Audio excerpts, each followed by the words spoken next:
leer y escribir en el siglo XXI. Y acá va un poco, no diría mis ideas, diría mis sensaciones más que nada. Felicidad clandestina. Ella era gorda, baja, pecosa y de pelo excesivamente crespo. Tenía un busto enorme, mientras que todas nosotras todavía éramos chatas. Como si no fuese suficiente, por encima del pecho se llenaba de caramelos los dos bolsillos de la blusa. Pero poseía lo que a cualquier niña devoradora de historietas le habría gustado leer: un padre dueño de una librería.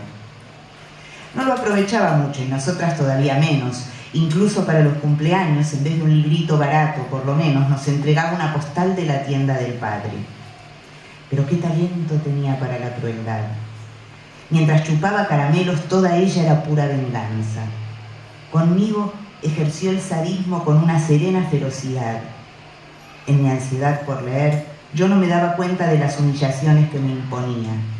Seguía pidiéndole prestado los libros que a ella no le interesaban.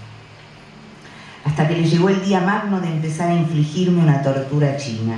Como al pasar, me informó que tenía El reinado de Naricita, de Monteiro Lobato.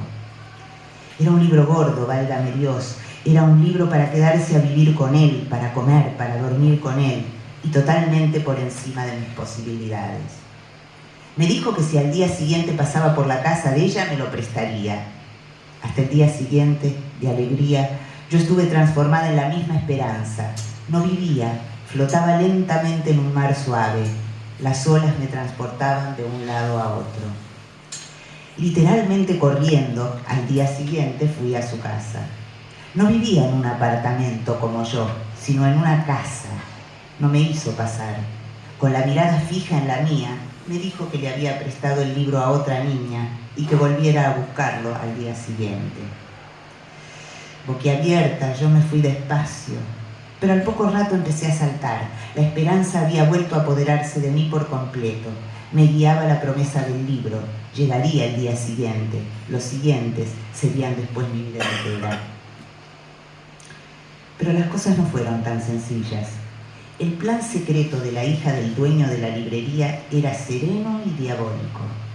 Al día siguiente, allí estaba yo en la puerta de su casa con una sonrisa y el corazón palpitante. Todo para oír la tranquila respuesta, que el libro no se hallaba aún en su poder, que volviese al día siguiente. Y así seguimos. ¿Cuánto tiempo? Yo iba a su casa todos los días sin faltar ni uno. A veces ella decía: pues el libro estuvo conmigo ayer por la tarde, pero como tú no has venido hasta esta mañana, se lo presté a otra niña. Y yo, que era propensa a las ojeras, sentía cómo se ahondaban bajo mis ojos sorprendidos. Hasta que un día, cuando yo estaba en la puerta de la casa de ella oyendo silenciosa, humildemente su negativa, apareció la madre. Debía de extrañarle la presencia muda y cotidiana de esa niña en la puerta de su casa. Nos pidió explicaciones a las dos. Hubo una confusión silenciosa, entrecortada de palabras poco aclaratorias. A la señora le resultaba cada vez más extraño el hecho de no entender, hasta que, madre buena, entendió al fin. Se volvió hacia la hija y con enorme sorpresa exclamó: pero si ese libro no ha salido nunca de casa y tú ni siquiera querías leerlo. Lo peor para aquella mujer no debía ser el descubrimiento de lo que pasaba, sino la horrorizada sorpresa de la hija que tenía. Fue entonces cuando, recobrándose al fin, firme y serena, le ordenó: vas a prestar ahora mismo ese libro. Y a mí. Y tú te quedas con el libro todo el tiempo que quieras. ¿Entendido? Eso era más valioso que si me lo hubiesen regalado. El tiempo que quieras es todo lo que una persona, grande o pequeña, puede tener la osadía de querer. ¿Cómo contar lo que siguió? Yo estaba atontada y fue así como recibí el libro en la mano. Creo que no dije nada. Tomé el libro. No partí saltando como siempre. Me fui caminando muy despacio. Sé que sostenía el grueso libro con las dos manos, apretándolo contra el pecho. Poco importa también cuánto tardé en llegar a casa. Tenía el pecho caliente, el corazón pensativo. Al llegar no empecé a leer. Simulaba que no tenía el libro únicamente para sentir después el sobresalto de tenerlo.